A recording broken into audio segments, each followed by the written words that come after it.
Welcome to the Meet and Greet Sharing Knowledge and Journey to Become a Doctor. So this event is hosted by the Tanoto Foundation Scholars Alumni Association. And tonight we are having 6 doctors. They are the alumni of the Tanoto Foundation Scholars in Indonesia and Singapore. And tonight we're going to hear from them some sharing about their knowledge and also some inspiration on how they've pursued their journey onto becoming a doctor. And we'll also be having a session where 2 of our Tanoto Scholars alumni will also be sharing about their inspiring contribution to the society, especially during this COVID-19 pandemic crisis. But before we go to our main session, we're going to be watching a video of Tanoto Foundation program. We all have dreams. Dreams of a better life, better health, and a better future for those we care for most. Our families, our friends, and the communities in which we live. At the Tanoto Foundation, we believe that dreams become reality when people equally are given the opportunity to fulfill their potential. And that equal opportunity starts with equal access to quality education. We are dedicated to helping people achieve this from the start, creating learning environments that nurture hope and promote aspiration, from early education all the way to tertiary pursuits, and building leaders for a future world. Enabling new and dynamic research in the area of life sciences. Quality education doesn't just improve lives, it transforms lives. It accelerates equal opportunity to give people and their communities choices. At the Tanoto Foundation, we believe in a future where equal opportunity is a force for positive change, and that a quality education will always be the foundation for that future.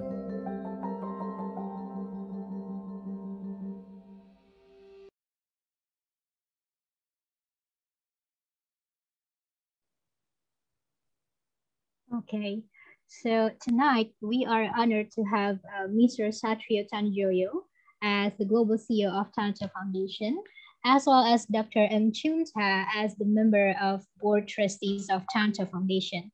So Mr. Satrio Tanjoyo comes to Tanoto Foundation after 35 years of varied work and academic experience. And starting as an engineer, he made his way up to the senior executive positions in general management, strategy, and human resources. And Mr. Satrio has been the president and CEO of several leading international companies in Greater China and Japan, in Iran, the Middle East, and in France. And Mr. Satrio holds a doctorate in knowledge management from Cranfield Universities in Britain, an MBA from ESSEC in France, a certified directorship in corporate governance from INSEAD in France, and he is also a geophysics graduate from Gajah Mada University. And we're also tonight having Dr. Choon Ta. Dr. Choon Ta is our member of Board of Trustees and Tanoto Foundation, and he is a consultant for the Department of Cardiology at the National Heart Center, Singapore, and a clinical assistant professor at the Duke NUS Medical School. He holds a Bachelor of Medicine and Surgery from the National University of Singapore and a Master's in Medicine. So without further ado, I would like to welcome Mr. Satrio Tanjoyo as the host of this event to say hi to us and also introduce us to Dr. Choon Ta. So the floor is yours, Pa. Hello, good evening to everybody. Hi. To some of you, I have met. To some of you, probably I have not met, and even some of you I met recently. Well, welcome again to Dr. Choon Ta, and also welcome particularly to the scholars, be it alumni. I think most of you are alumni, and also some of you are students. So welcome to this meet and greet together. I will not speak long. I would like just to open this session, which I'm very happy to have you all together with us. And I would like to introduce Dr. Choon Ta. Dr. Choon Ta is a member of our Board of Trustees. And I'm very pleased because Dr. Choon Ta is also much younger than me, and he is a doctor himself. Monique already said, Dr. Choon Ta actually is a cardiologist. And in this journey of sharing the journey, I guess Dr. Choon Ta will also be able to share a part of his journey in becoming a doctor and also being a cardiologist. So with that, I would like to please give the floor to Choon Ta, please. Thank you for the kind introduction. So good evening, everyone. My colleagues from Tanoto Foundation, Indonesia and Singapore, all Tanoto scholars and alumni. So I'm Choon Ta, and on behalf of Tanoto Foundation Board of Trustees, I'm pleased to welcome you to the inaugural session of the Tanoto Scholars Medical Alumni Networking Session. This is also the first networking session involving Tanoto scholars from 2 countries, Indonesia and Singapore. And we are proud to be joined by 6 speakers, all of whom are doctors and also are Tanoto scholars and alumni from these various disciplines from both countries. The practice of medicine transcends borders. I hope that this session will provide opportunities for bilateral networking. Through these sessions, we hope that it will provide a platform for all of you to share experiences, being Tanoto Foundation scholars and being leaders in your respective fields. Medicine has always been a calling, one that requires dedication and hard work. When we graduate from medical school, we start a lifelong journey of service to our patients and our mission to advance medical science by finding cures and new paradigms. As the founding father of medicine, Sir William Osler once said, "To serve the art of medicine, one must love his fellow man." This is a continuous journey, one that involves learning from our patients and our fellow colleagues, regardless of geographical, cultural, or social backgrounds. Some amongst us have had the opportunity to work in remote areas with communities that are less privileged and probably underserved. These experiences will hopefully shape us to be compassionate professionals of integrity and good character. At this juncture, I wish to assure you that you are not alone in this journey. The career can be demanding, and there are times that one may feel like giving up. We have the privilege as well as the opportunity to tap on our growing network of healthcare professionals across the Tanoto Foundation. More importantly, we hope that via sharing of experiences, we'll gain insights which can positively impact our lives and those around us. With the current COVID-19 pandemic, we live in very challenging and uncertain times. We have seen many healthcare systems around the world stretched to their limits and on the brink of collapse. As leaders in healthcare, you are also a role model for your fellow allied healthcare professionals. Do work as a team and always be on the lookout for those who require a helping hand. Remember, you are as strong as your weakest link. The Tanoto Foundation will endeavor to provide the necessary assistance. Just this month, Tanoto Foundation donated 500 tons of oxygen, as well as 1,000 oxygen concentrators to the Ministry of Health Indonesia to alleviate the shortage of oxygen.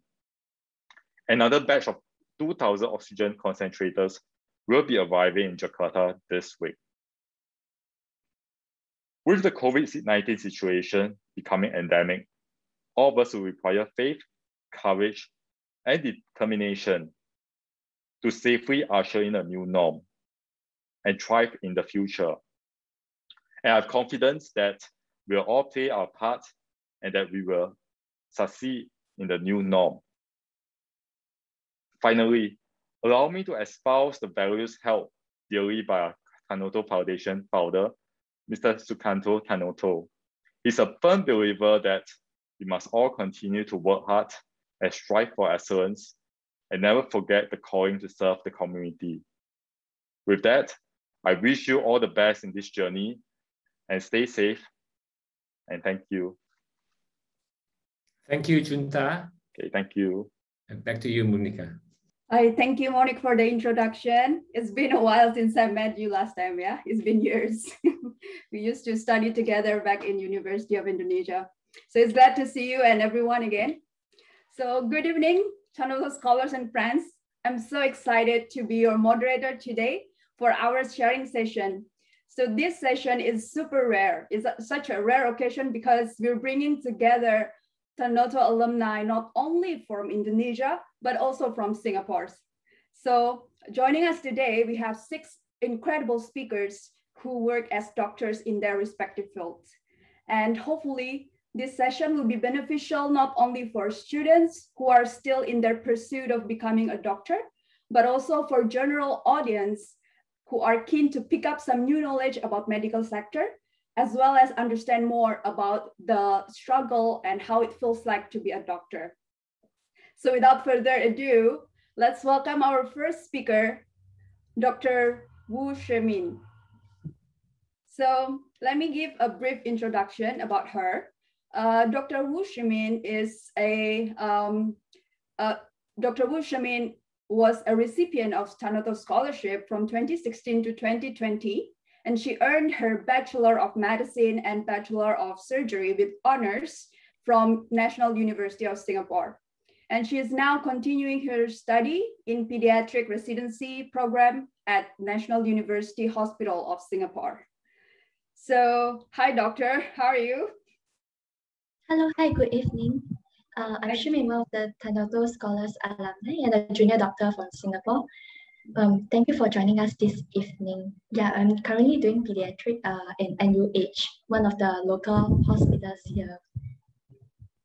Great. Could you give us a little bit of, could you share more about your story of how you become a doctor and what you are busy with right now?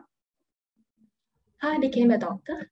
Yeah. Okay, sure. So my interest in medicine was initially inspired by reading materials with a medical perspective and the ability to use research in medicine to serve a greater purpose for the community at large.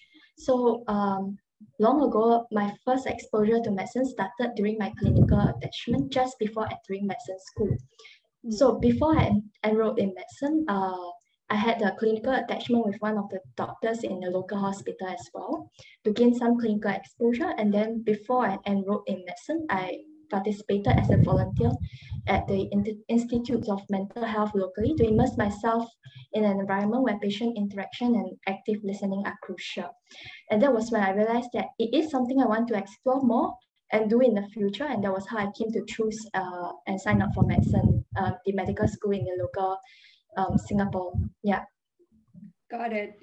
Thanks for sharing. Maybe you can also share how was your experience to be a Tanoto scholar in Singapore? I think a lot of audience from Indonesia would love to hear, and probably a little bit of comparing between two countries.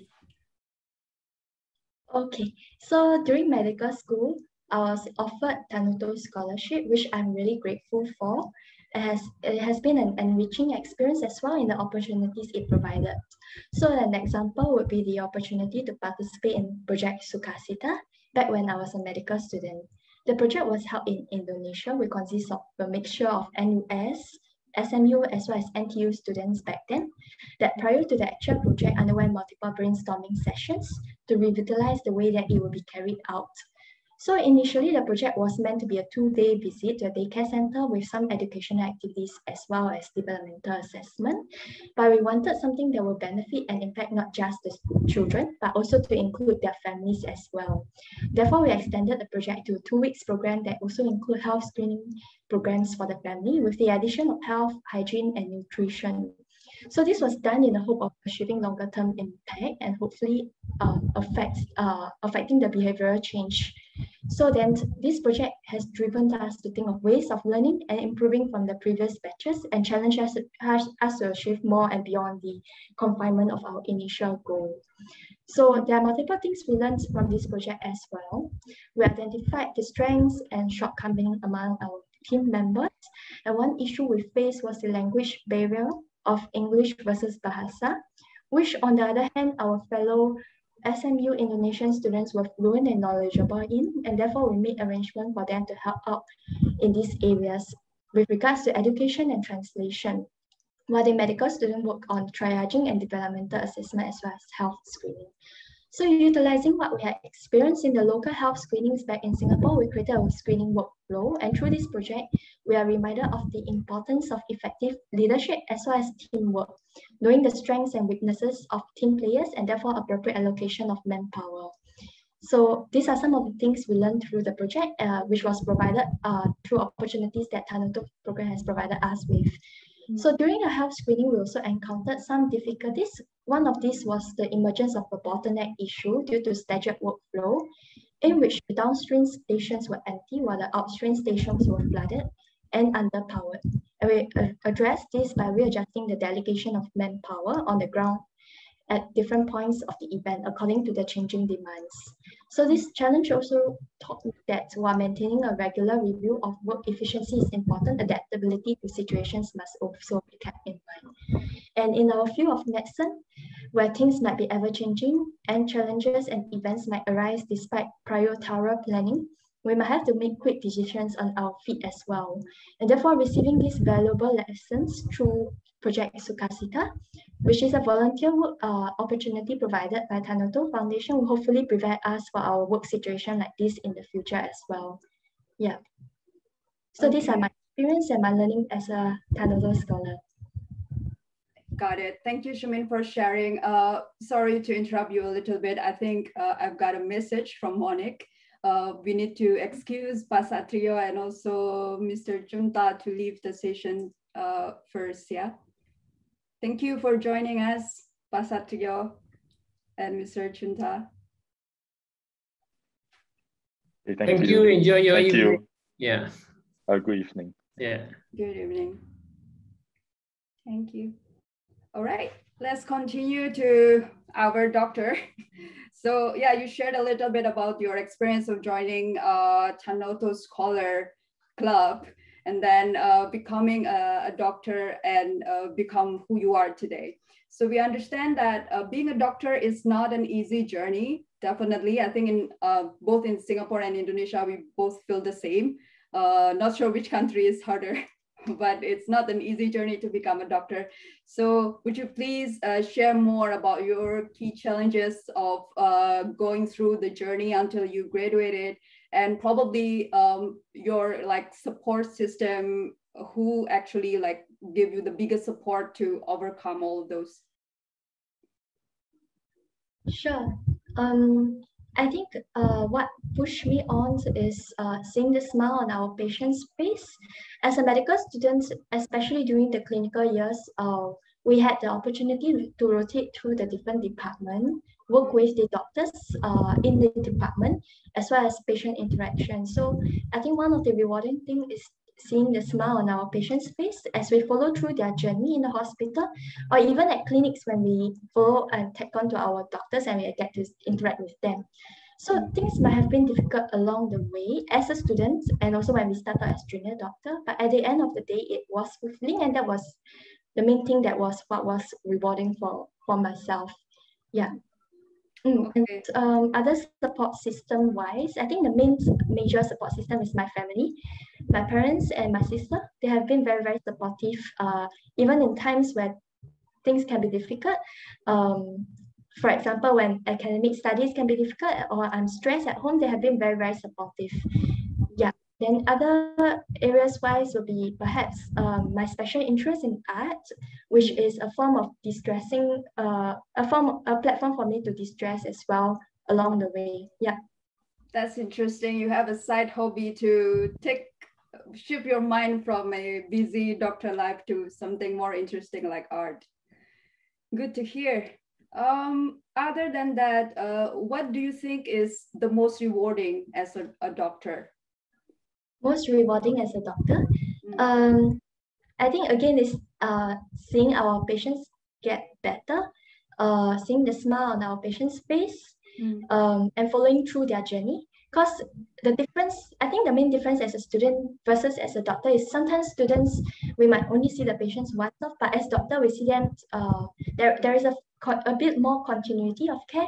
And so as we follow through their journey and see what happens next, I think that's something that is rewarding and fulfilling as well, where we make an impact on their life. Yeah. Okay, got it. Is there anything that the pandemic changed the way you work, or how does it impact you? Because I think this is one of the biggest questions we have right now. I think mainly is the workload, because now we have to delegate manpower towards helping up with the pandemic, at the same time coping with the other aspect of the workflow as well. Yeah. Yeah, understood, understandable. All right, one last question before we move on to the next doctor. So what will be your immediate future plan, Dr. Shemin? I guess would be, I just started out in pediatric here. I guess we'll be learning more about learning more in pediatric and hopefully improving myself, and so that I can help and make an impact in my patient's life. Sounds wonderful. Okay, thank you for sharing. Let's move on to our second speaker. We have Dr. Anton Sony Wibowo. Are we here? Is Dr. Anton here? Hi, good night, everyone. Nice to meet you all. Hi, Dr. Anton. Good to see you virtually. All right, so let me give a brief introduction about Dr. Anton. He's a Tanoto Scholar alumnus who earned medical doctor degree at University of Gadjah Mada in Yogyakarta. And he is also a specialist of head and neck surgery at University of Gadjah Mada Academic Hospital. So for maybe Indonesians would know this better as dokter spesialis THT ya, telinga hidung tenggorokan gitu. So one interesting fact about Dr. Anton is he's currently a fellow in a Southern Tohoku General Hospital, Japan, and focusing on surgery training to treat head and neck cancer. All right, doctor, would you please introduce yourself and what you are busy with currently? Yes, thank you, Debora, for the time. Good night, everyone. Nice to meet you all. I'm Dr. Anton. I come from small village in Central Java. Hello. I'm graduate from the Gadjah Mada University at 2004. And now I as a lecturer at Gadjah Mada University Medical School and work at surgery department at Academic Hospital University Gadjah Mada. This is, yeah. Got it. And would you please share your experience of becoming Tanoto Scholar back then? Thank you, Deb. I came not from a medical family. I am the first medical doctor in our family. My parents as a teacher, elementary teacher. So now I want to be a teacher, but in medical school now. The Tanoto Foundation gave more advantage for me in the financial support and soft skill support. This is a very beneficial for our study and our career now. Sounds wonderful. Was it hard to get the scholarship? I remember during my time, it was not easy to get Tanoto scholarship. Yes, this is very hard. Okay, but it was really supporting us, right, to go through our education. I'm also from a small village like you, Anton. I'm from Semarang, so yeah. No, Semarang is the big town in Central Java. All right. Okay, moving on to our next question. Similar to what Dr. Shemin shared before, what were your challenges of becoming a doctor? Because we know that it is not an easy journey. Okay, Deb. Medical education is one of the longest education system. This is for 4 years for the basics, 2 years in clerkship, 4 years for the specialties, until 3 years for consultants, 5 years again for PhD program. This is very long. Oh, it's almost time. 2 decades, yeah, to Yeah. study. This is very long time. This is very and long time and never ending education. So this is very for me from the small village, for the not have enough financial in the early I study. This is not easy to be a doctor. Then I imagine that to be a doctor is a great one. So I not imagine I will be a doctor because my family is a farmer. I don't know what is doctor. Doctor is, but this is I'm realized that the medical education is very long, but this is not impossible if we have motivation, effort, and pray. Agree.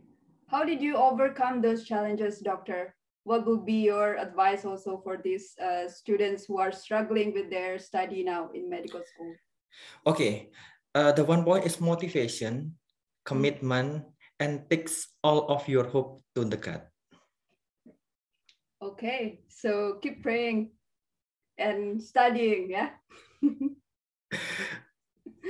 Okay, Dr. Anton, what do you think is the most rewarding as a doctor? Yes, as a doctor, we work is different with the other job, yeah, like the engineer or a business. Our field is humanity. Humanity have a unique it's a unique field, yeah. So we have a ethical, we have a standard, we have a culture which different with other job. So we must commitment to the ethical, to the standard, so we can care the patients well. Got it. All right. For the same question about during this time, the pandemic time from last year until this year, how does the pandemic change or impact your job field? Okay. This is the biggest things in our in my study. Yeah. I'm a fellow in Sotondoku General Hospital in Japan, so I must come back to Indonesia because this pandemic. So I can must postpone my fellow until we never know the pandemic will stop. Right. Seems like it's never gonna end. So you are doing your fellowship in Indonesia still? Yes, this we in the distant learning with my professor in Japan. Amazing. Okay, doctor, one more question before we move on. What will be your immediate future plan? Okay, the immediate, I will take my consultant and the PhD program. Yes. Where? In Indonesia or somewhere else? Yeah, in Indonesia in June degree within Japan. Wow. Sounds like a tough one. No. Okay. Thank you, Dr. Anton. Okay, thank you, Debora. Thank you. Let's move on to our third speaker tonight. We have Dr. Summer Chang Linyi from Singapore. Dr. Hello. Summer. Hi, how are everyone? Hi, Dr. Summer. Such a beautiful name. Thank you. So Dr. Summer also studied at NUS, similar to Dr. Shemin, where she earned her Bachelor of Medicine and Bachelor of Surgery. And she was also awardee of Tanoto Foundation Scholarship from 2016 to 2020. She now serves as a medical officer in Ng Phong General Hospital. So Dr. Summer, would you please introduce yourself and let us know what you're busy with currently? Okay, hi everybody. So I graduate from NUS, Yonglin School of Medicine, and I'm currently doing my surgical rotation in neurosurgery in Ng Phong General Hospital. Yeah. Got it. Sorry, I can't see Dr. Summer's video here. Is there a technical issue? Right. Okay, probably I can move on to the next question while the the support team helping us on this. All right, Doctor, would you share us a bit about your experience of becoming Tanoto Scholar as well? Give me a moment. Mm-mm. Okay. Are you able to see my video now? No? Okay. Not yet. Okay, never mind. It's okay. Then I guess I'll just say. Oh, can now. Great. Okay. Yeah. So my journey in Tanoto Foundation, I would say that the foundation has given me a very good opportunity to be exposed to the healthcare system overseas. Without the scholarship program, I don't think I would have a chance to, step overseas and actually interact with other medical personnel. Growing up in Singapore, I don't think we are exposed to a lot of different cultures, and we definitely do not have time in medical school to really go overseas and see how people are doing. So with Tanoto Foundation, I was actually involved in the Project Sukacita for about 3 years in Indonesia. And throughout these 3 years, I feel like as a medical student, I've progressed, and I was very happy to see that the local schools and healthcare structure are actually improving as well in the 3 years' time. Yeah. I feel like Dr. Wu Shemin has actually already covered quite a fair bit for this question. So whatever I say will be kind of a duplicate. Similar. Yeah, very similar to what she's saying. Yeah. Okay. You mentioned overseas. Is it only Indonesia or also other countries as well? I was only able to actually go to Indonesia. Throughout my elective times, I decided to stay in Singapore for most part of it. Yeah. So having this project Sukacita to bring me over to Indonesia has been quite an opportunity for myself. Yeah. Which city in Indonesia? Maybe we have audience from there. No, because I think we went over to Kerinci in Jakarta. It's one of the rural areas, I think. Yeah, so I think it's eye-opening to see how they operate over there. Yeah. Interesting. All right. What were your challenges and how did you overcome that to be a doctor and who you are today? I feel like in Singapore, to be able to enroll in the medical school, you not only have to be best in terms of academics, you have to be really good in terms of extracurricular activities, and one of it includes doing like self-initiated projects. I mean, these are really tough for somebody like me who has been studying my entire life. Like, results wise is okay for us to strive to get all A's, but to be able to balance that together with extracurricular activities like I myself, I was in astronomy club, I was in the first aid club, I was in the Chinese orchestra, to balance activities outside, perform, as well as do other self-initiated projects like charity projects to help the different minority groups in Singapore.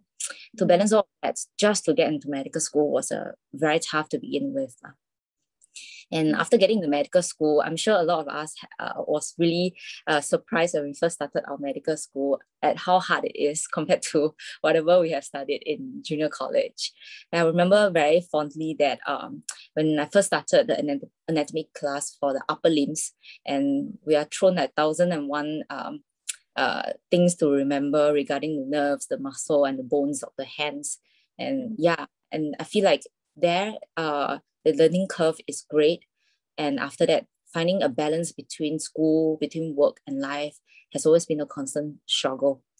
But after working for about this one and a half years, I feel like the wonderful thing about human being is that somehow, despite having to work more than 80 hours per week, eventually, as a human being, you are able to adapt and still able to find a balance between that and life per se. And yeah, I think that is a very big challenge to all of us right now, actually.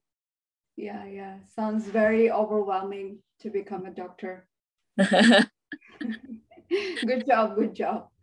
What do you think is most rewarding as a doctor? I feel like in the surgical rotation, it's very rewarding when the patients come in really sick and you perform a life-saving operation. Of course, not me, I'm just a junior doctor, but when you and the team manage the patient together and you perform a life-saving operation, and then them really quickly. Even though initially they came in really very sick, they recover really quickly and is able to go home from bedridden to be able to walk and go home. I think that kind of satisfaction is something you cannot achieve in any other field, in the, any other profession. So yeah, for me, that is something that I really, really love about medicine. Yeah. Yeah, sounds very heartwarming. I can imagine. All right, doctor, what would be your future immediate plan after this? Immediate plan is going home. Oh, where are you? At the hospital? Yes. I'm in my call room actually. So going home, and I think we're looking to applying for residency. Yeah, surgical residencies maybe. Okay. Do you have a specialist program in mind? I'm interested in urology. Yeah. Wow, that's pretty hard. Hey, yeah. Segue a little bit. Have you watched the hospital playlist? There is a neurologist there. Oh, is it? K-drama. Okay. I don't have time to watch the shows, but I will. I will after this. I thought that's how some doctors are actually learning about how to become a doctor. Okay. One last question, I think, similar to the previous doctors. How do you think the pandemic has affected your job field? Okay, besides the overwhelming patient load, because everybody cannot leave the hospital unless they are cleared by the MOHH, that they don't have COVID, stuff like that. I feel like bearing down to the details, to a very minor details of like how we, before this, none of us used to actually have to wear mask 24/7 in the entire hospital. And one of the challenging aspects I found is having to wear the entire N95, the face shield or the goggles, as well as 2 layers of clothes in the operating theater. I remember the first time I stepped into the operating theater like that, I feel I was going to faint because it was so hot. I cannot breathe. Your eyes you could barely see because sometimes there is still air leakage and your goggles just pop out. Yeah, so I think this kind of minor details, minor inconvenience has been quite a challenging aspect for us in terms of daily rounds. Yeah, and having to go into isolated area, changing entirely our bed, go into the isolated area, look, see a few patients, come out, change out, go into a second floor, same thing, change in, go into the isolated area, come out and change. So one day we could have changed our clothes maybe like 30 times. Yeah, that was the period of time. And having to bathe every time you see someone with high risk or someone with COVID.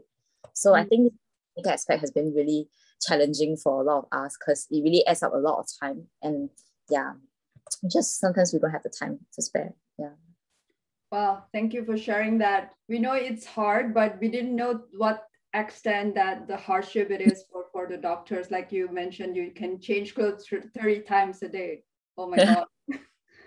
That must be really time consuming as well. Hope you get enough sleep. Thank you. All right. Thank you, Dr. Summer. Thank you. Let's move on to our fourth speaker tonight. We have Dr. Marshally Wardy. Are you here with us, Dr. Shirley? Yes, Debora. All right, let's wait. I can't see your video. Okay. Hi, Dr. Shirley. How are you? How are you, Debora? If you see me. Yeah, can. Yeah, you look great. Thanks for joining us. So Dr. Shirley earned her medical doctor degree from Medical School, University of Riau in 2013, and is currently studying physical medicine and rehabilitation specialist program at University of Indonesia. She is a doctor at Arifin Ahmad Regional Public Hospital in Riau, or RSUD for Indonesians who are more familiar with this terminology. And similar to our speakers tonight, she is also a Tanoto Scholar alumna from batch 2008. before asking another question, I think I would like to mention some interesting facts about Dr. Marcherly, because she might not look like it, but she is actually a mother of 2 children. Yeah, so she still looks so young. I was surprised when I found out. And she claims to be a shy person and a lover of thriller and Korean drama. So I bet you have watched Hospital Playlist, huh, Doctor? Of course. Okay. And her dream is to travel the world. Hopefully you can continue that after pandemic. Yes. As soon as next year. Cross fingers. All right. So Dr. Marcherly, would you please introduce yourself and share us a bit about your current activities? Okay, thank you, Debora. Good evening, my friends, colleagues. Thank you for having me and opportunity given. My name is Marshally Wardy. Just call me Sally. I'm 30 years old. I'm currently I be in first year in physical medicine and rehabilitation resident in University of Indonesia, Jakarta. Previously, I worked as civil servant at Arifin Ahmad Hospital, Riau Province. I completed my medical education in University of Riau, class of 2007. Okay, nice introduction. Thank you, Doctor. So would you please share us about your experience of becoming Tanoto scholar back then? Okay, yes, I'm an alumnus of Tanoto Scholars in 2008 during my medical chapter in University of Riau. Tanoto Scholar really support me in facilitating financial various activities such as gathering, adding insight, and etc. Tanoto made me a target to achieve, because we know if we didn't meet the requirement, you couldn't continue the scholarship, you know. And this is what taught me to set targets to be achieved. And in the future, there will be many targets to be achieved for a bright future. Not only that, Tanoto give me a new family, a new networking with the best people. Then in the gathering, we have also brought together from various regions, various social culture and language, various concentration of knowledge. Got it. Yeah, I can feel that, Doctor, when you mentioned new family. I indeed felt the same feeling when I was also still Tanoto scholar. I met like hundreds of different people from different part of Indonesia, and then we learn about each other cultures and still stay friends until now. And we sometimes commented on our Instagram posts. Yes. So thank you for sharing that. My next question will be around the key challenges that you faced when you were still in the journey of becoming a doctor, maybe when you were studying or even before getting into university. Okay, thanks, Debora.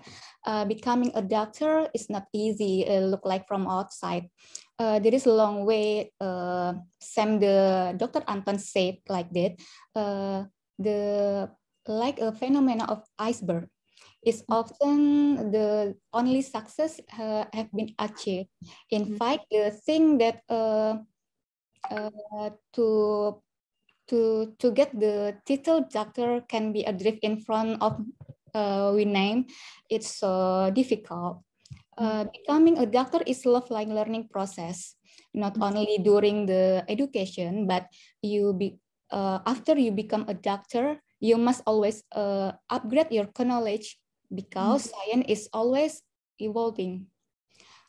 Patients who are found in the field might not be met at the time you're doing education. And in medical education in Indonesia, fastest can be achieved in 3.5 years. In continue 1.5 years to co-assistant, we call COAS. And then I take the exam doctor competency. And after passing the exam, I continue to 1 year internship. It's not short time for maybe about 4 years to be able to stand alone. And after become a doctor, a person who earned a general practitioner degree doesn't always work in hospital or deal with patients. There are many paths that can be taken according to interest. Well, sounds like a very long time, very long journey, doctor. Sounds exhausting, but hopefully everything was worth it. Yeah.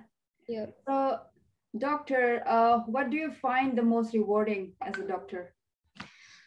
Okay, as a doctor, of course, I can dedicate myself to helping others or my family to making life better and healthier.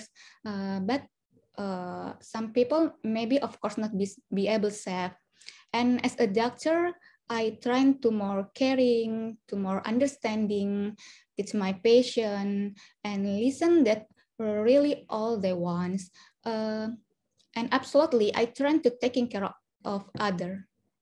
All right, thanks for sharing. How does the pandemic change your job field, Dr. Shannon? Pandemic make my education in residency more work more happening with Zoom, and to practice in the hospital, we need more personal protective equipment is needed. Okay. Is it easily accessible now, the protection? What? Excuse me? The protection? The protection is like easier to find, is it? I heard it was like very hard to find for doctors earlier. Since the second wife, it's more difficult to get the protective equipment. Okay, hopefully we will get more help from the government on this. All right, what's your immediate future plan, Dr. Shirley? Okay, for my future plan is to, of course, complete my residency, return to serve my region in hospital region. Hopefully that will be future opportunity to continue fellowship or master degree. All right, good luck for your journey. Okay. Thanks for sharing, Dr. Shirley. You, Debora. Yeah. Let's continue to our next speaker. We have Dr. Shannon Lee with us. Dr. Shannon. Hello, everyone. Good evening. Right. Okay, can see Dr. Shannon now. How are you, doctor? Hi, Debora. I'm okay. Happy to be here. Thank you for joining us. So Dr. Dr. Shannon is also from NUS, and she is a Tanoto Scholar alumnus as well. And actually, I read your bio. So there's one interesting fact there, Doctor. It says that you were the first Singaporean to win the Intel International Science and Engineering Fair as a Young Scientist Award back in 2014 in Los Angeles, America. So probably to open up our conversation today, you can introduce yourself as well as your experience back then in 2014. How did you win the prestigious award? Oh, okay. So I'm Shannon. I graduated together with Shemin and Summer, the same batch. Currently, I'm working at Khoo Teck Hospital Surgery. Actually, very similar to Dr. Anton. I'm working in the head and neck team. Oh. Yeah. So I'm very happy, learning a lot. Yeah. With regards to the award, I think I was very, very blessed to win it. I was just doing a project in JC, which is pre-U, just doing project on batteries. You know, electrical cars, they run on batteries, right? So we're just trying to find a way to make the batteries more efficient. And I like to use nature to explore. So I just happened to choose a plant that was found to be quite effective in improving the battery's function. And I think I was quite blessed. So it had good results. And then I had an opportunity to go to the US, and I presented the project there. And then they liked it. And so I got an award. So yeah. What plant was that? You know, eggplant, brinjals. Oh, eggplant. The four-color one, yeah. Okay. Also in Bahasa is terong. So terong, is it? Dr. Shannon used terong to make the battery recharge faster, was it? Something like that, yes. Wow. Such an unheard of kind of innovation. I've never seen it here. Still work in progress. Okay. Congratulations for your award. Would you please then tell us your story about becoming a Tanoto scholar? I think my school is Tanoto and my school work quite well together. They are very supportive of those of us who need some financial assistance to further our studies. And I did, so I think I was fortunate to be selected for the interview, and then it went quite well, and then I got it. Basically I think they were very kind to award it to me. Did you go to Indonesia as well? Yeah. So I was part of the Sukacita project that everyone mentioned. Like summer, 3 years involved in it, and then I had the privilege of leading the project in my 3rd year. So that was when we expanded the project from a 2 days event to a 2 weeks, 1 to 2 weeks event. So it was a very, very good experience for me and my team. What do you remember the most about that Sukacita project? I remember the team in Indonesia. I think they're very, very supportive and very excited to try new things, and I appreciated that a lot. Made some friends as well. Still in contact with them on Instagram. Great. Yeah, it's always nice to have more friends and who are like family. Yeah. Okay. Other than that, what were your challenges to pursue your dream of become a doctor, and how did you overcome that? It's very challenging. So I think, like what someone mentioned as well, I think medical school is quite demanding in that the amount of content we have to learn is quite crazy, and then the speed at which you have to learn it is even crazier. So I think I struggled a lot in keeping up, because before I can even understand one topic fully, 7 other topics are being taught, and then I'm supposed to keep up and make sure that I'm confident in it so that I can be a good doctor, right, in the hospital. So I really struggled a lot. I was quite stressed in medical school. But I think what I learned from it is, after a while, is to not really be so afraid of falling behind, to learn at my own pace, and more important thing is that I'm confident rather than being better than my friends. You know what I mean? Just learning at my own pace and being confident in it. Even if I'm slow, as long as I'm making good progress. So that was medical school for me. Slow progress is better than no progress. Yeah, correct. I think that's applicable for us as well. Yes, correct. Okay, Dr. Shannon, what do you find the most rewarding as a doctor? Many things. I think first and foremost is when the patients get to go home better than when they come in. I think that's very nice and very important. And I think I also find it very rewarding that I get to be part of a quite a personal and possibly scary journey of a patient's life. Because I think when people fall sick, they get very scared. And their family members are also very scared. And I think I find it an honor to be part of that journey, to be able to assure them and to walk them through it. So I think that's very rewarding for me as well. Sounds a bit personal for those patients. I think they're very thankful of your help. All right, doctor, how does the pandemic change your job field? How has the pandemic changed? So To add on to what has already been shared, I think things are very dynamic now, like because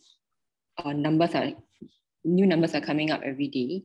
And so I think the hospital policies also changed very frequently.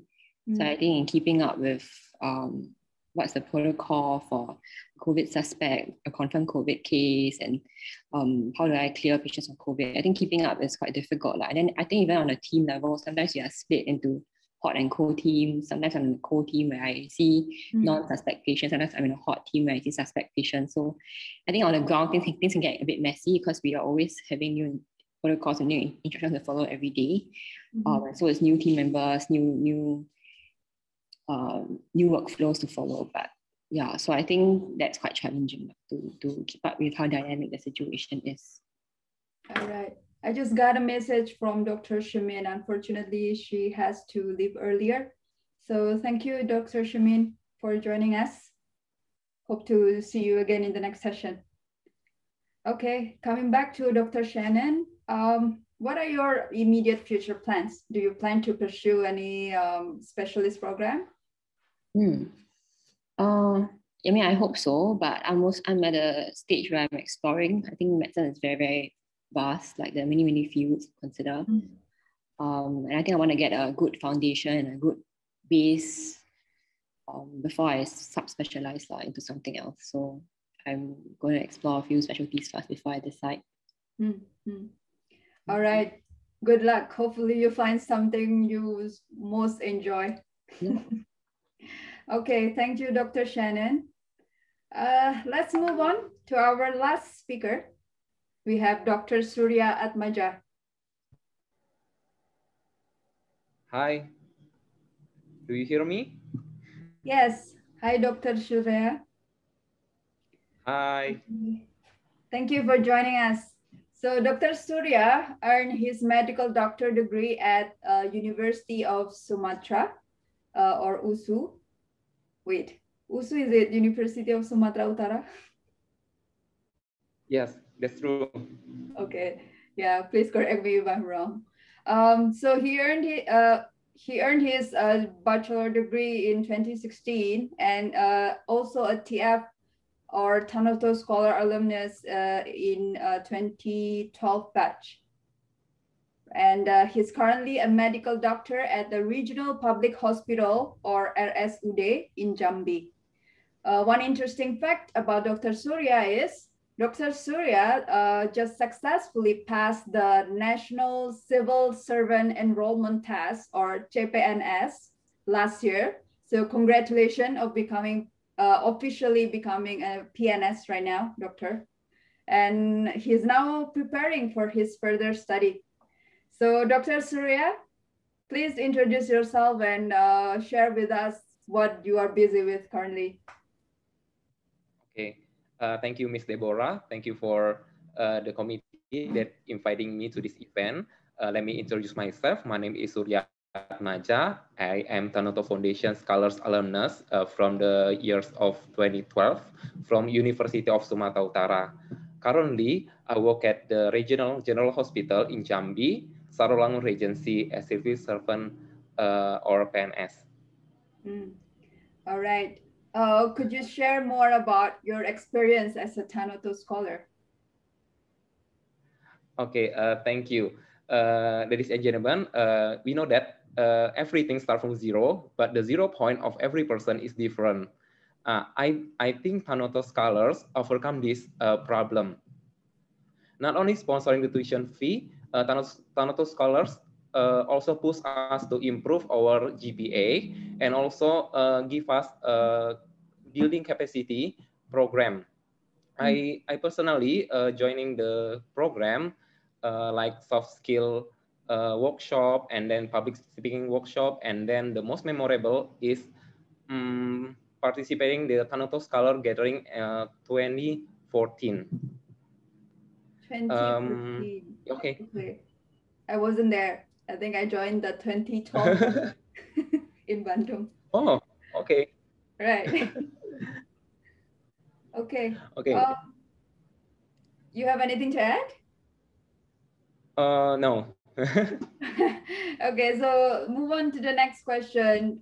Doctor, what do you think were the most challenging things that you had to overcome to become a doctor? Okay, as other panelists said before, the medical scholar takes time very long. And you know, medical doctors is busy, starts from he or she entering the medical school. At the time we have to learn about the module, the textbook, and other skills from the patient or the mannequin.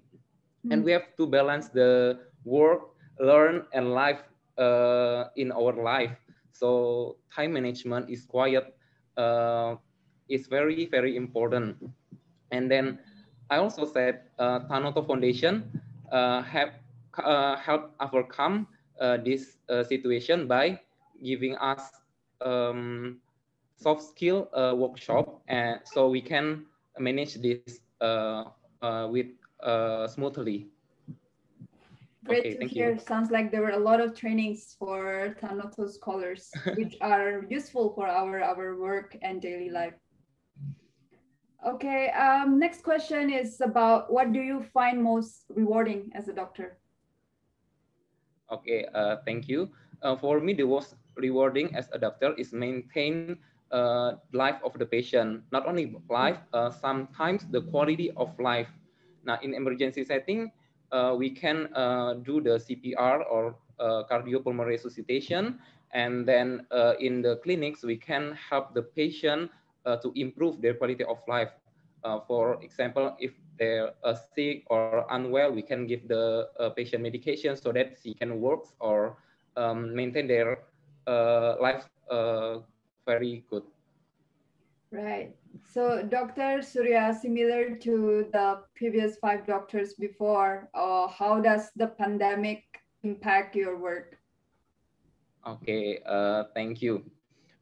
In the beginning of the pandemic, there is no standard of care of patient because everyone is afraid getting the disease for doctors, nurse, and so on and so on. And at that time, there are lack of personal protective equipment or APD. By the time the problem is solved, I remember when the beginning of the pandemic, I want to join the medical volunteer in Wisma Atlet. And at that time, when I informed my hospital directors, he said that when I go to the Wisma Atlet, he will open the recruitment of volunteer for the hospital. So I noted that I'm needed in the hospital. So in this pandemic, because of the pandemic is so long, the doctors need to maintain their endurance to overcome this condition. Yeah. Okay. So thank you. Maintain endurance. What do you do to maintain? I heard that doctors have very lack of sleep. Yeah. Maybe consuming some kind of vitamin, and then the manage the time management. We need working, we need entertainment, and we also need sleep. Not only working. Yeah. Work-life balance and 8 hours of sleep. That's true. Okay, Dr. Surya, one last question. What will be your immediate future plan? Okay, my immediate, as medical field is lifelong learning, my immediate plan is applying the medical residency program. Okay. In what specialty? Maybe ophthalmology, the eye specialist. Great. So listeners, if you have any problem with your eyes, got eye infection, you can ping Dr. Surya maybe in his Instagram or something to get some advice. Okay. Okay, Dr. Surya, thank you for sharing. So we've had all 6 wonderful speakers with their sharing of experiences, how their struggles are or were to be a doctor. Before we move on to live Q&A with our audience, I think I have one question to the doctors who are still here with us. So I can give you an example. As we grow older, we learn a lot more about the subject that we are interested in, and also learn a lot more about ourselves. And sometimes we wish that we knew that or particular thing sooner, so that we can make a better decision or perform better in life. So for example, for myself, I wish I knew more about investment when I was younger, when I was still in high school or even earlier, because I just found out like when I joined a banking industry that investment is such a powerful tool to grow your wealth. But as a kid, we were told to save money in banks. So yes, if there is one thing that I wish I knew before I go to the work industry, is to find out a lot sooner about investment and to invest as early as possible. So similarly, doctors here, do you have something similar story along this line? Like, what do you wish you knew before you go pursue your journey of becoming a doctor, or before you join the become a medical student? Yeah, I'll give you a few seconds to think. And I would like to give some voluntary opportunity for the doctors here who wants to answer first. Something you wish you knew beforehand, before pursuing a journey of becoming a doctor.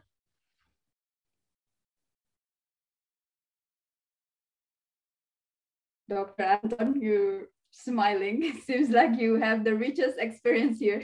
Would you like to share? No, Debora, I'm not the richest experience, but I'm the oldest here. That's another way of saying it, though. No, I'm realizing that I'm the oldest here because I'm the first batch in Tanoto Foundation. This is no champion scholarship. No, I don't know. This is a Tanoto scholarship only only the name. no, I'm realized that I'm oldest here, so I can't speak anymore. It's fine, doctor. No. Before I not imagine I will be a doctor. So I don't know what's the doctors, how to become doctors, how to. So I'm different with Debora. We have a great plan or a step by step to achieve your future. This is different from me. I don't know before how the doctor is what I can do or what must do. So my journey is like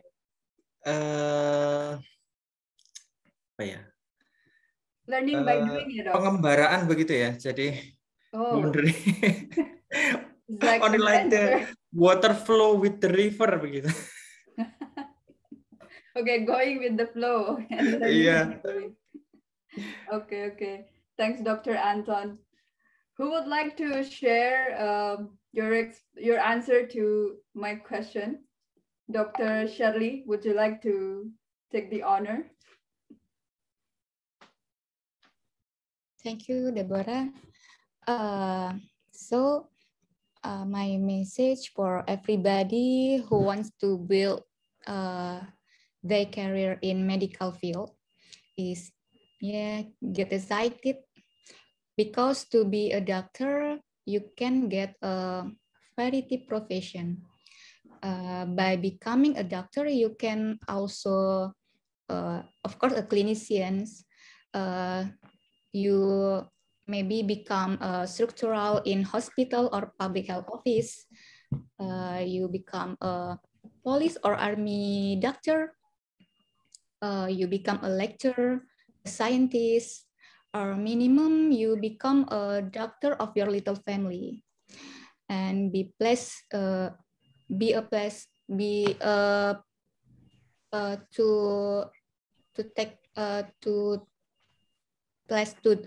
ask the best decision.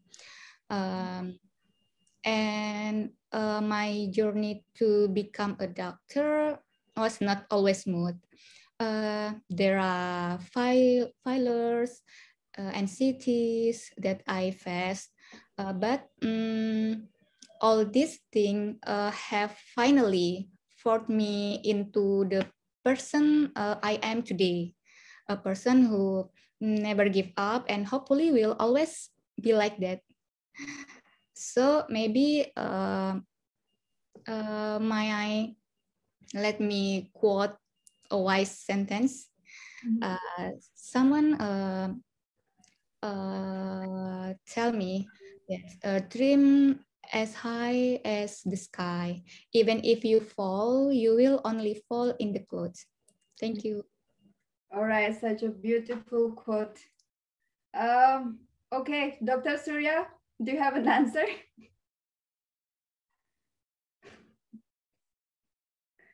Doctor, you're still on mute. Okay, I've not a good. I don't have a good answer, but I learning about the contribution and empathy from the medical school, and especially at the internship program. Being a medical doctor is not only treat the staff, treat the thing, but we all treat the patient. Patient is human. We treat a whole human, the body, the soul, and the psychology. So try to be emphatic is the good things for medical doctors. Right, empathy is also a very relevant skill across other industries as well, because we're dealing with human. Agree with you. All right, Dr. Shannon, do you have an answer in mind? I think I'm still quite junior in my journey. I think one thing I wish I knew earlier was how, because medicine is a very large field, there's a lot of knowledge to learn. I wish I knew how to organize the knowledge a bit better so that it's practical to use and quick to use in the wards. Right, yeah. It must be very overwhelming with all of those doctoral studies. Okay, last one, we have Dr. Summer. What do you think, Doctor? Dr. Summer? Oh, maybe seems like there is some technical issue with Dr. Summer's video. All right, before we move on to the live Q&A, I think I also would like to, oh, Dr. Summer is here. So yeah, Doctor. Hello, hi. Hi, sorry, can you hear me? Yes. I think my reception was bad. Okay, can. Hear you now. So I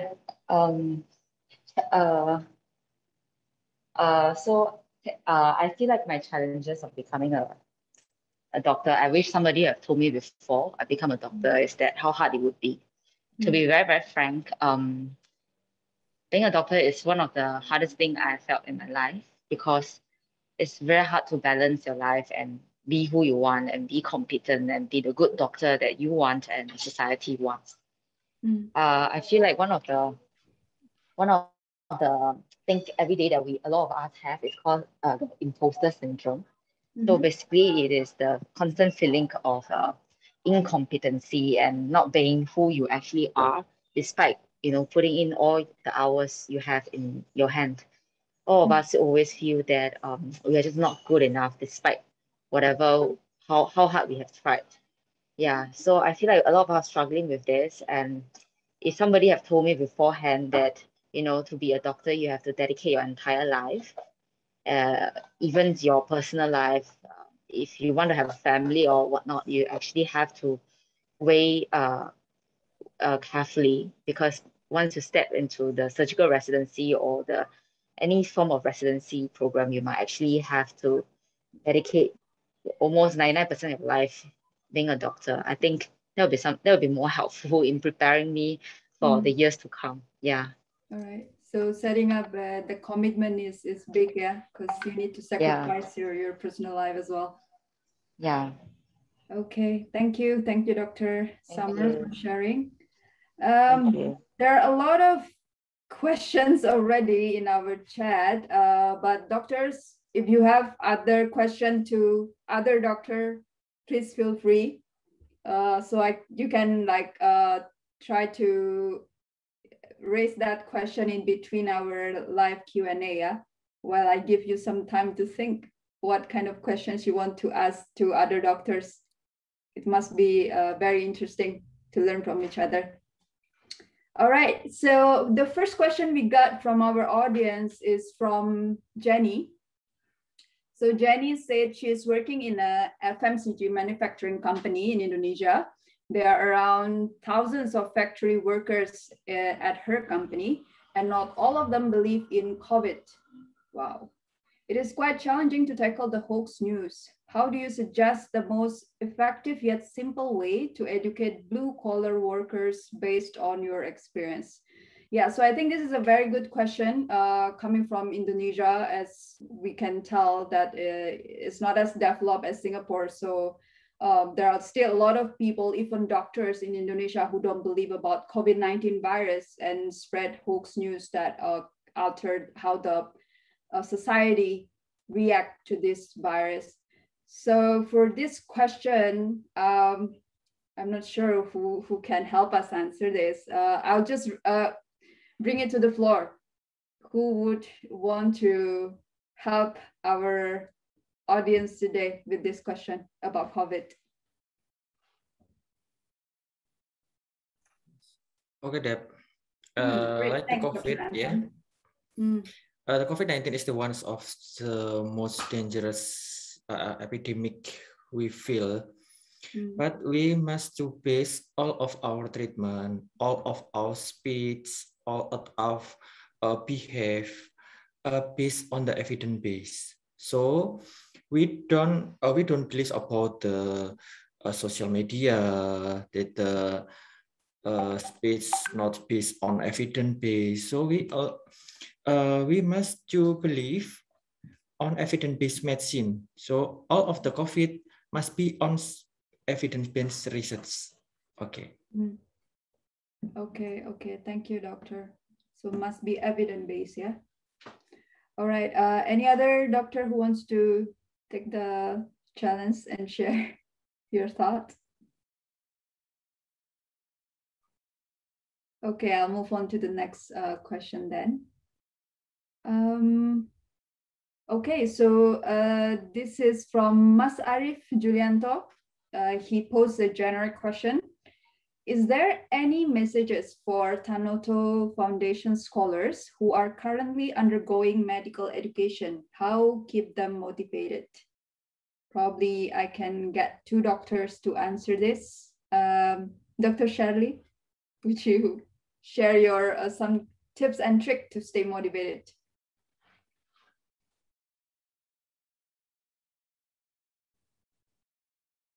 You are still on mute, doctor. Okay, thank you, Debora. To keep your motivation is you remember that your choose the medical education. It is can the target to your achieve to get your motivation again. You can remember your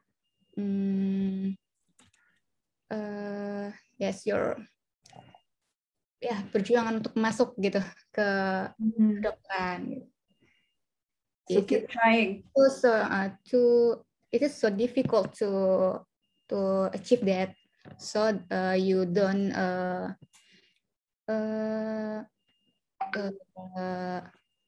to your motivate your to learn about your study. All right, thanks, doctor. So keep trying and keep studying and don't fail before you fight. Okay. Maybe Dr. Shannon also can share some tips to stay motivated. Okay. I think two things. Number one is to pace yourself. I think those of us who enter medicine, generally there is a motivation already that's there. I think sometimes when things get very busy or when things get stressful, then there's the risk of burnout. So I think to avoid burnout is generally to pace yourself, and that if you need a break, take a break. And yeah, and as I shared earlier, to learn at your own pace. Don't feel like you have to keep up with your peers all the time. So that's one. And then the second thing is have a support group. I think having people journey together with you is very, very important. So that you know, when you are tired and when you just want to give up, and they're there to hold you, carry you on. You know. So yeah, pacing and support. Okay, agree. The pacing one also probably related to the imposter syndrome that Dr. Summer mentioned earlier. So learn at your own pace and don't just be racing with everyone else, trying to be better than everyone else, because everyone has their own capacity and their own pace, so it's fine. Okay, thank you, Dr. Shannon. We also have two of our listeners who want to ask question directly with us. Okay, the first one we have Defina. Can we get Defina in the spotlight, please?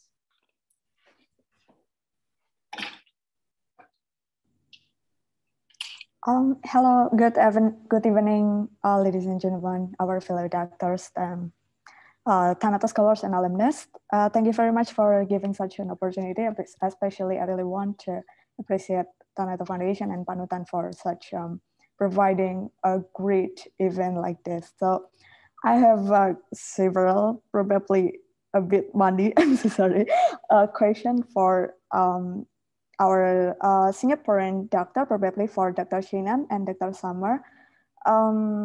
Could you please share about your, you know, like a clinical rotation or activity like on a daily basis in Singapore?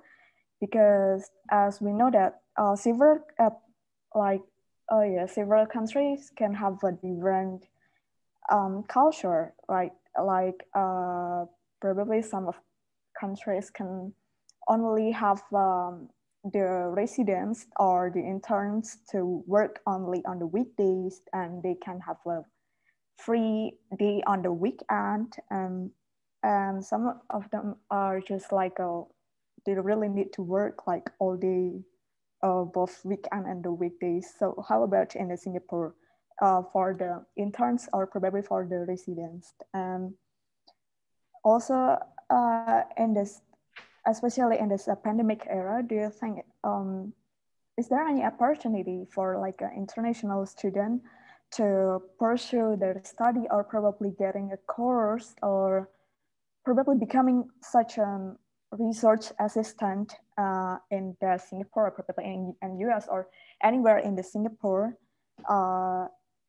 And yeah, especially in this pandemic situation, if it is possible for becoming a research assistant or probably conducting a research collaboration, can you give us some tips how to approach probably the professors or to join to the program, as probably some of the listeners here, the audience here, also want to pursue their study in Singapore. Thank you very much for the opportunity. Do you get my question? I just clarify. So yeah, I hope you understand this question. Yeah, I can repeat it after that if you need me to repeat my question. The first question is, what are the hours like for a resident in Singapore? Is it? Yep. Like, do we get an off day? Yep. Right. And the second question is, how do you get opportunity to come in to either do research or do a clerkship? Yeah, probably like a course, probably short course. Like a medical course or a university course or what? No, like an internship or just like a winter course or summer course. Like in the hospital or in the university?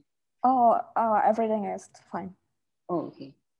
Okay, so the first question, I wouldn't say I'm the best person to answer because I'm not in residency yet.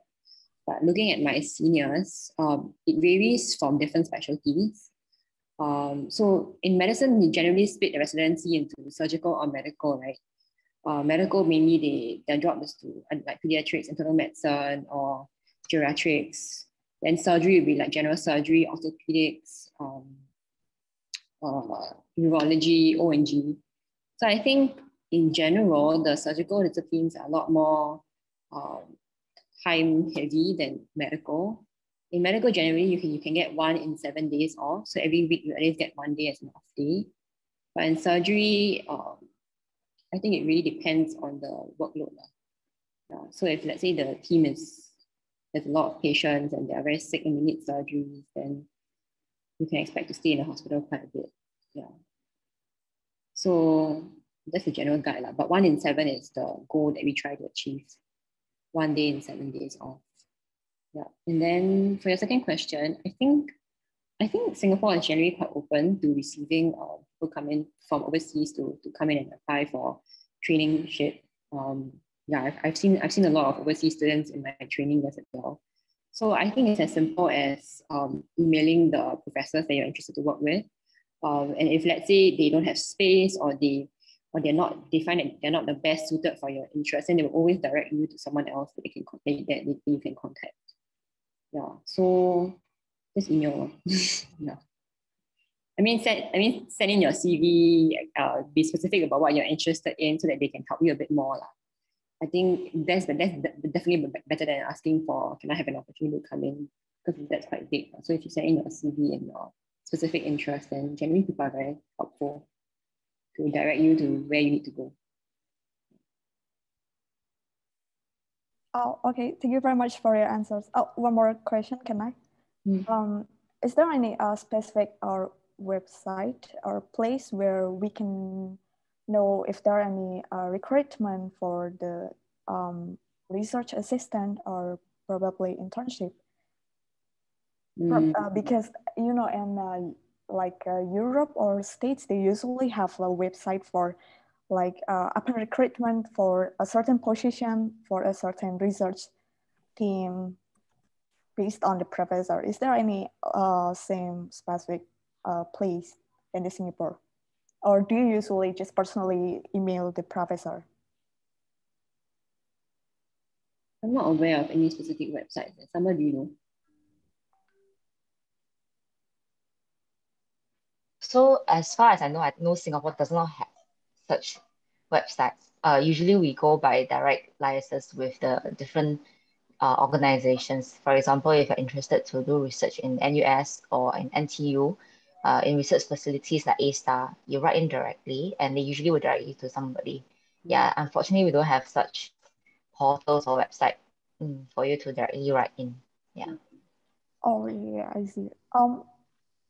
Do you think any research plan or anything like that document necessary for while applying or emailing the professor? I think it depends on, first of all, which cluster you want to go in. Like in Singapore, the healthcare has 3 major clusters, the NUHS, NHG, as well as the SingHealth. Majority of it requires quite a substantial good resume, as well as so it's like applying for any other job. You have to build up your portfolio in terms of research. If you're interested, for example, in like cardiothoracic surgery, then you should have quite a fair bit of research in that area, as well as experience in that area before you try to apply for any jobs here. I'm not very sure if we are accepting junior doctors from overseas. It's more like we accept quite a fair bit of doctors who are already at the residency level. Yeah. So if you're already at that level and you decide to come to Singapore, I think we have a huge lacking for such doctors with that is already almost trained. Yeah, and then that will be quite easy for you to apply. Yeah. Okay, so I think you need to differentiate whether you're coming for just a summer program or whether you're coming for a job. Someone was talking about applying for a job here, but if you're applying for just a summer program or a teaching program or research stint, then yeah, just write in, and then generally they are quite open to receiving help from you. Okay. Well, thank you very much for your answer. Thank you very much. All right, thank you, Davina, for your question. Seems like you're very interested to join a research program or something in Singapore. I believe there are some opportunities that you can look after this and probably connect offline with Dr. Shannon and Dr. Summer to give you more information.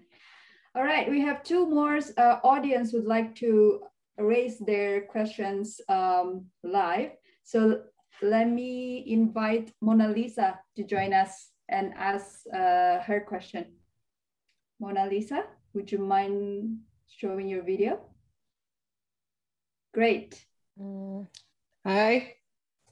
Hello. Hello, can you hear my voice? Yeah, perhaps you can do a brief introduction and shoot your question to one of the doctors. Thank you. Good night all. My name is Mona. I am from Jambi, Indonesia. I have a little question to all doctor. So I would like to know, as we know, if we have a profession, we will have a lot moments every day. So for all doctor, what the most you like? What moment do you like the most when you working as a doctor? And my second question is, when we doing our profession or job, sometimes we will facing some annoying situation or hard situation. I want to know how you try to overcome the hard situation you get in your job. That's my simple question. Thank you. All right. Is there any volunteer who would like to take up this question?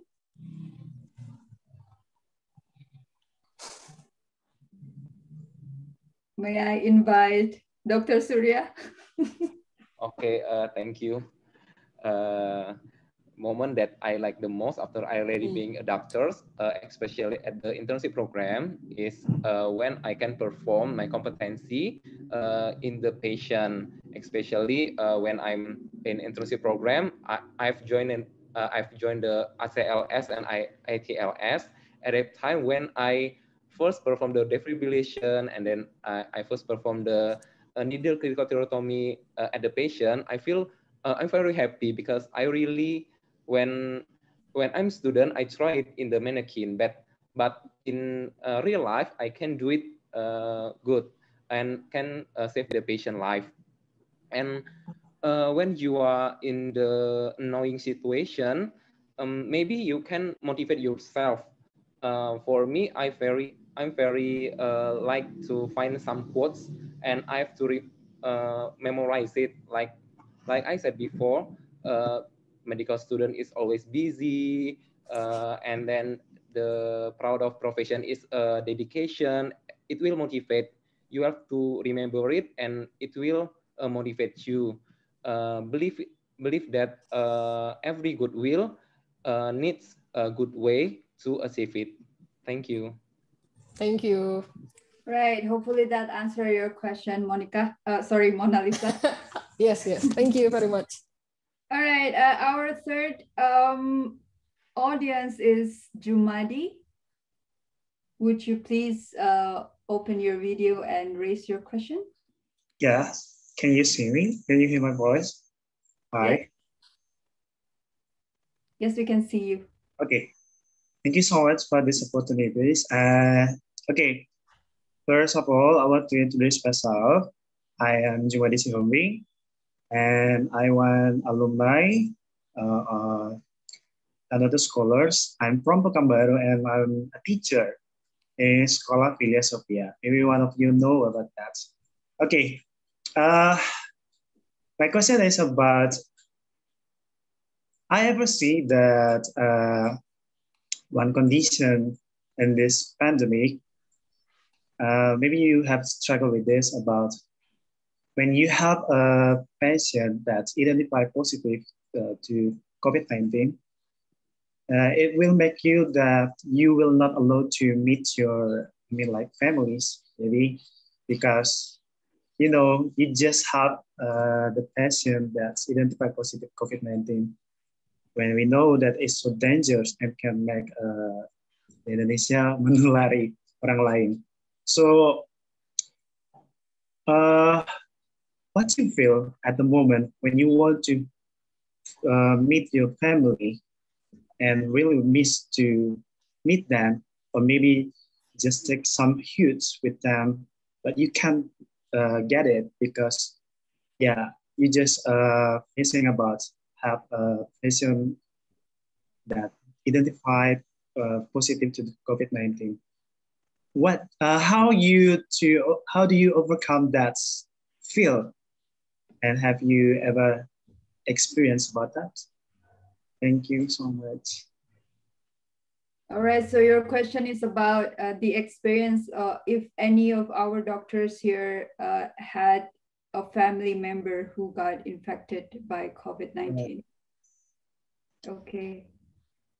So any doctors would like to share this experience or experience this unfortunate event?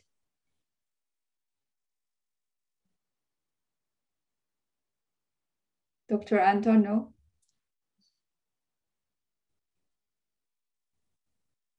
Sorry, you're on mute, doctor. Yeah.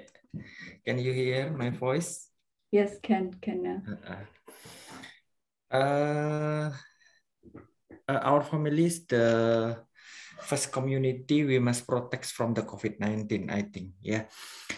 So we must make sure our body is clean, our breath is clean. Jadi we must to protect with good PPE, and we have a protocol from the hospital to our home. So we check regularly with PCR, we check regularly with blood examination about the VD level or our immunoglobulin. So we make sure our family is safe, especially our sons, because our sons go around from home and they meet a friend in our neighbors. So it's very dangerous for us. So we must make sure our is healthy, keep clean from this virus. Okay. All right. So Jumadi, unfortunately, seems like none of our doctors has that experience. So hopefully Dr. Anton give you some brief explanation on what we should anticipate and what we should do to follow the protocol if any of our family member got infected. All right. Thanks, Jumadi, for your question. Next, I'd like to skim through just one last question, I think, before we end our main session today. Let me see. Okay, there is this one last question from Melinda to everyone. She said, I noticed that balancing life and work is a major struggle for doctors with night shift emergency patients working on weekends. And maybe it's already seen as normal for doctors who only sleep for less than 6 hours. But do you even consider or wish if there's a better system for doctors' work time? All right, so this is highlighting the overwhelming schedule for doctors. Who would like to take up this question? Any volunteer?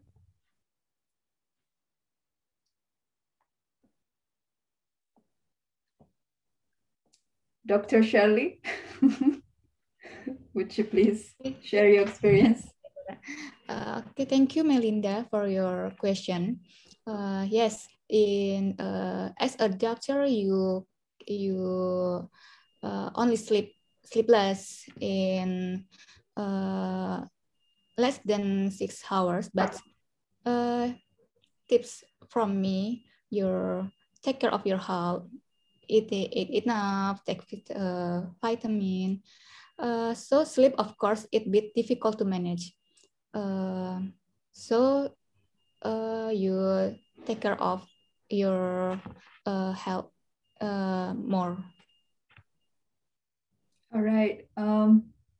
Okay, actually, there is one more interesting question here that I missed earlier. This is from Trisinta Putri. And she said she is supporting analysis of pandemic or COVID phenomenon team in a startup. And she's thankful that she can meet doctors here. She wants to ask about her finding in work that they found out that citizens hesitate to the vaccine. Okay, sorry, this is about conspiracy theory. Probably we can take this offline. All right, is there any question? I think one more question from Monique. Let me see.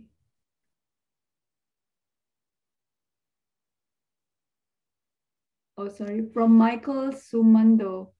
He's a medical student from Diponegoro University, and he would like to appreciate Mr. and Mrs. from Tanoto Foundation for this opportunity.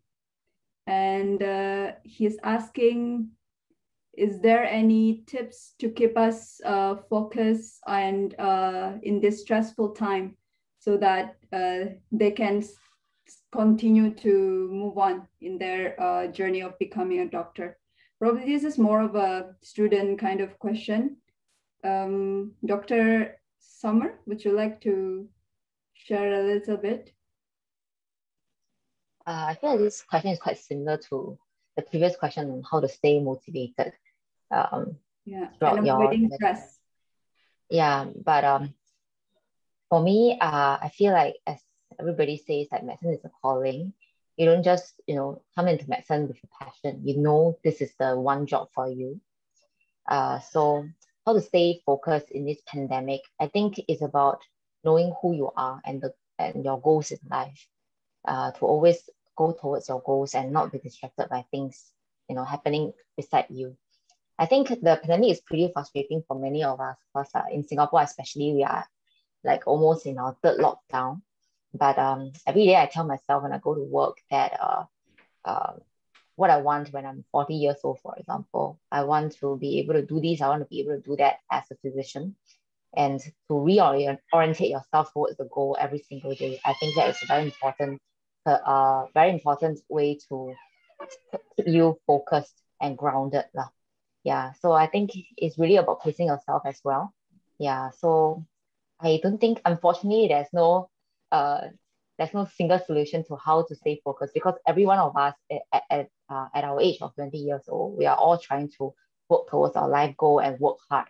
But every now and then we all have our cheat days and we just procrastinate and not do anything, So I feel like, yeah, which is normal. You have to understand that, out of 1 month, maybe 2 weeks, you'll be working really hard, in your research, in your study and everything. For the remaining 2 weeks, you might just slough off and watch some Korean drama, this kind of thing. But the overall progress of you or yourself is that you need to know that you're improving and you're learning, whether it's slower than others or just like not your own expectation. But as long as you're improving and learning, I think that is good enough. It's managing your own expectations at this point. I feel like everybody in med school is very motivated intrinsically. Yeah, we are very motivated by our goals and we are very directed by our curriculums. So it's really more about you yourself knowing that you're already working hard enough, and this staying focused or not is more like your own expectations of yourself. Yeah. Great. Thank you, Dr. Summer, for your answer. I think that cannot summarize better than that to end our session today. So I'd like to say thank you for all of our 6 doctors who joined us today with Dr. Shemin, who left earlier. And if I can summarize 3 key points that Tanoto scholars can bring home, the first one will be what Dr. Summer just emphasized, that there's struggle to be a doctor, but we should keep our motivation on. We should pace our own learning time and don't focus on everyone else that's doing better than us, but focus on ourselves. And probably, if I can add, we should also remember what is our why that motivated us to pursue the doctor degree in the first place. So remembering your why, I believe, will help you to stay focused and motivated to stay in this long journey of becoming a doctor. And the second part of our session, we also talk about pandemic, how it has impacted the life of our doctors here. And we would like to appreciate and thank each and every one of you for fighting for humanity and what honorable actions that all of you have taken, from staying up late at night and changing clothes 30 times a day. I can only imagine that experience. So great job, doctors, and thank you for that. And then the third one, obviously we need to thank Tanoto Foundation for their contribution in helping us financially and also giving us a lot of support in terms of providing trainings and also providing resources for us since we joined as a Tanoto scholar and after we graduated from our program as a Tanoto alumni. So I'm glad to be part of the Tanoto family, and hopefully everyone here also feels the same and can bring home some of new knowledge that we've just been talking today. So I'd like to give the session back to my friend Monique. Thank you for such a wonderful opportunity for moderating this session. All right, thanks very much, Deb, for facilitating us to hear all the sharing from all the doctors. It's been a very insightful and powerful message from every doctors here. But we're not done yet. As we all know that the Tanoto Scholars Alumni, after they graduated, they're not just having an excellent job in their professional work in their own field, but we see that lots of them are moved to also contribute for the positive changes among the society. And Tanoto Foundation has just launched the booklet called Contribute. It has so many stories from its alumni who have been initiating an amazing work to help out the society through this pandemic, COVID-19 pandemic crisis. And we are lucky tonight to be joined by the two of them. We've got Simon Simorangkir here and also Melinda Mastan. So Simon here, he is a Tanoto Scholars alumni from the University of North Sumatra from batch 2012. And we've also got Melinda here. She is a Tanoto Scholars alumni from the University of Indonesia, batch 2017.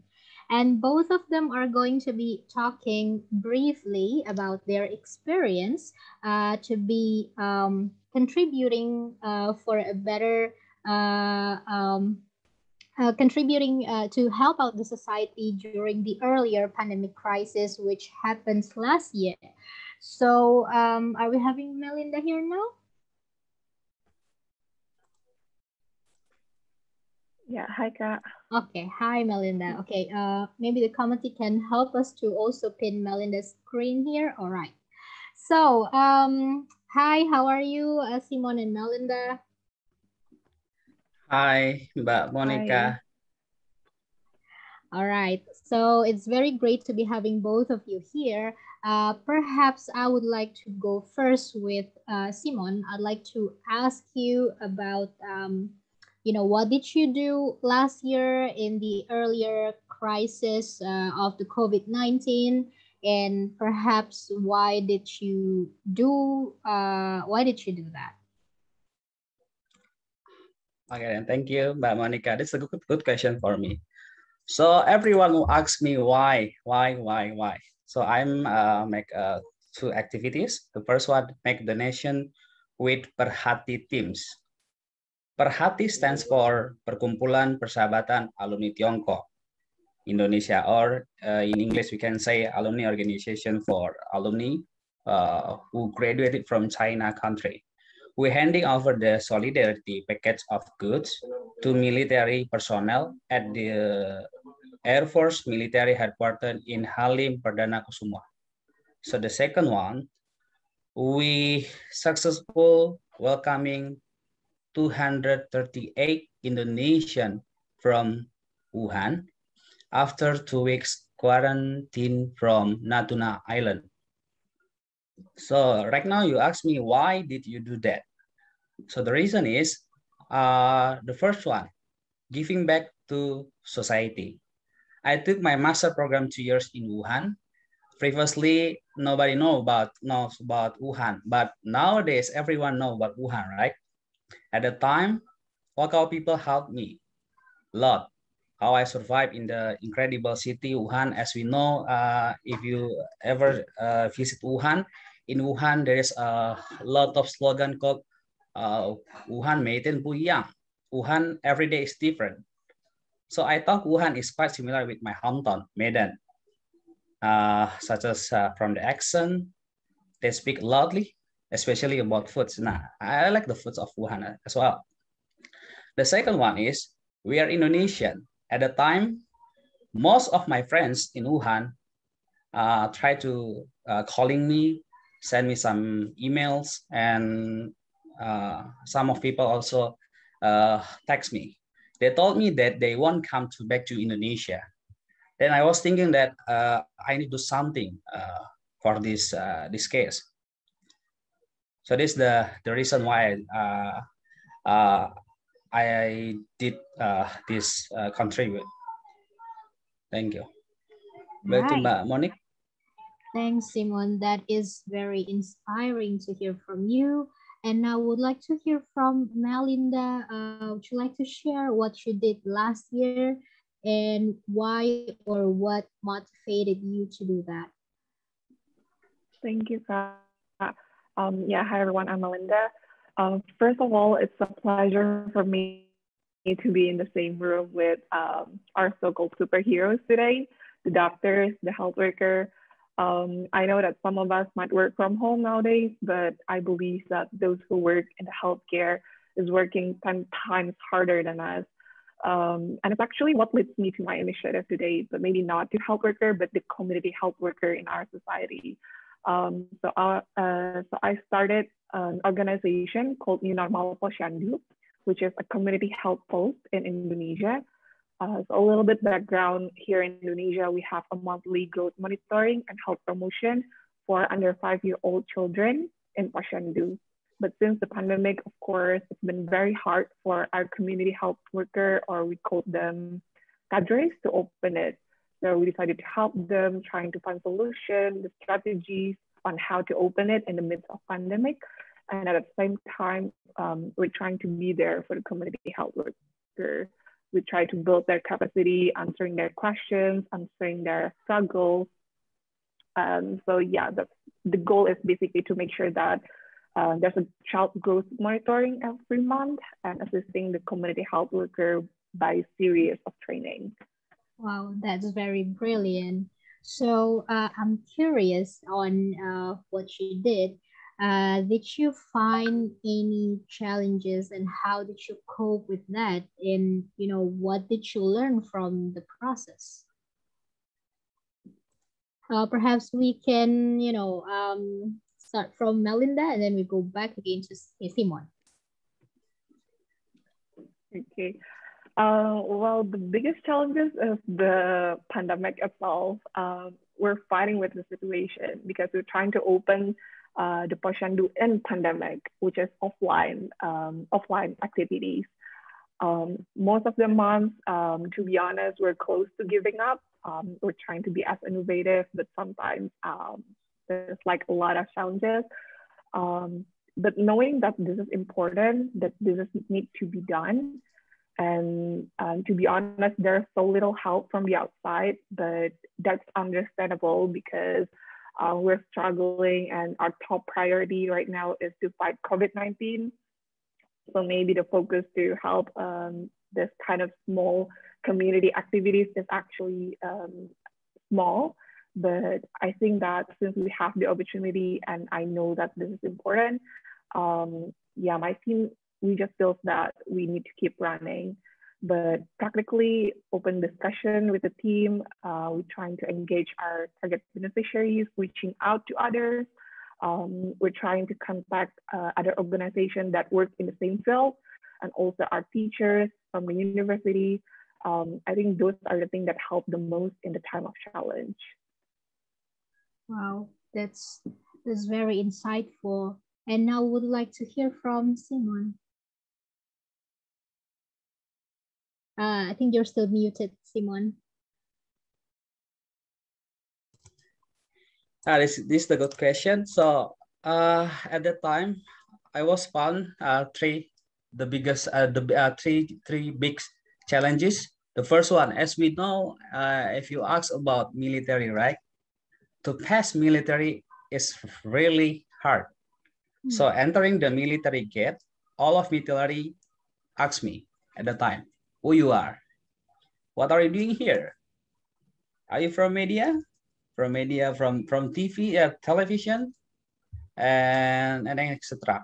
The second one, my team told me that I was crazy. Simon, kamu gila, you are crazy. In Chinese, we can say, Simon, 你是神经病. There's some people said to me, I'm crazy. During the pandemic, they said to me, during this pandemic, Simon, it will be better stay at home rather than go to airport, meet Indonesian friends who just came back from Natuna Island for 2 weeks quarantine. And the third one, at the time, some of Indonesian government person also contact me. They said to me, Simon, you cannot entering the gate. At the time, I told to everyone, I will try. We could pass the gate, negotiate with military, and eventually, all of us can through the gate and then meet of all of Indonesian in, what's the name again? Halim Perdana Airport. Okay, this is the third challenge. Back to Mbak Monique, Mbak Debora. All right. Wow, I couldn't imagine how hard that was. It was still at the very early crisis of the pandemic. But then both of you decided to do this amazing work.